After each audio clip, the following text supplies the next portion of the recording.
College Odisha रे चारिटा government college declare करिछि university आम कॉलेज भी हवा दरकार गवर्नमेंट रो फास्ट के रूल थिला कि 100 वर्ष परे हेले गवर्नमेंट डिक्लेयर करिवो कि यूनिवर्सिटी हमर तो 113 वर्ष पुणी महिला कॉलेज प्रथम कॉलेज जोटा कि यूनिवर्सिटी हवा दरकार कि हमको कहउछन तमर कैंपस नाही एटा नाही सेटा नाही रेभेन्सार पुणी को कैंपस दिला दीटा कैंपस हैला ना नाही महानदी गोटे सेठी गोटे हमर भी हबो एठी नाही कोउठी हबो गवर्नमेंट दबो पुणी उत्कल गौरव पुणी निजे ताको जागा मधुसूदन दास देई देइचंदी से किछि भाबिलेनी दे देले गवर्नमेंट हमको कोन देइचंदी कि किछि देई नांदी किछि दियंतु देबे आमे एठी भाबुजु सकाळ 8:30 रु 4टा जा हेई गलानी आमे बसिचु माने बसिचु खाइ जदि न हबो हबो ही हबो आज उठिबुनु आमे एठी बसिबु आमे उठिबुनी हमर यूनिवर्सिटी हेले ही आमे उठिबु यूनिवर्सिटी न हले उठिबार नै ना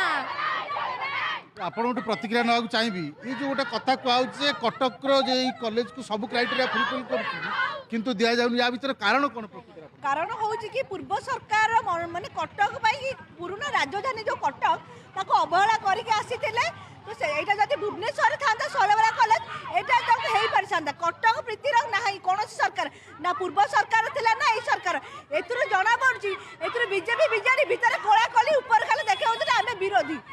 सुभाष सिंह आसीथिले सब जाई कौन पे करबेनी कहले आम सरकार बेले 100% काम सरी जाइए तो जदि 25 वर्ष जो सरकार करि पाइलानी एबे विरोधी दल हिसाब रे काहे कि करि पारु नाहंती कारण आमे एबे सरकार को पचारिया चाहू मोहन माझी कौन स्वार्थ अच्छी शैलवाला को लेकिन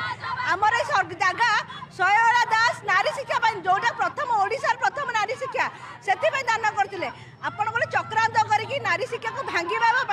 आपड़ म्यूजियम कर किसी लाभ हेनी आम जी जगह नहीं तो तार अधिका परिमाण जगह दिंतु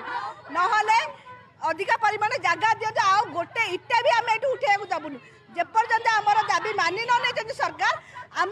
आंदोलन धारी धारणा दे बसबू कारण यहाँ कटक अवहेला असम्मान शैलवाला ओडिया अस्मिता कही जो सरकार आसला ओडिया अस्मिता कहले प्रथम पुरुष होते मधुबाबू मधुबाबू असम्मान शैलवाला असम्मान ओडिशा प्रत्येक नारी मान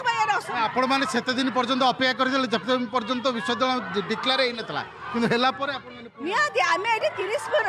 दिन धरी शांतिपूर्ण भाव कलु आम भाई लोक सरकार जो कहते निश्चित रूप में शैलवाला कथार जवाब देवे तो जेहेतु सी नदेले सी आमको बाध्य कले ये जना पड़ी से नारी शिक्षा को केते सम्मान दियंती जो सरकार कहूँ कि बेटी बचाओ बेटी पढ़ाओ नारी शिक्षा को जो सम्मान न दे पारछि से सरकार आम कौन आशा करा जाय परिबो जेपर्यंत आमर दाबी पूरण न होइछि आम ए राज्य रास्ता कॉलेज बंद रहिबो दरकार पड़े आम आगु कटक बंद आकार देबू।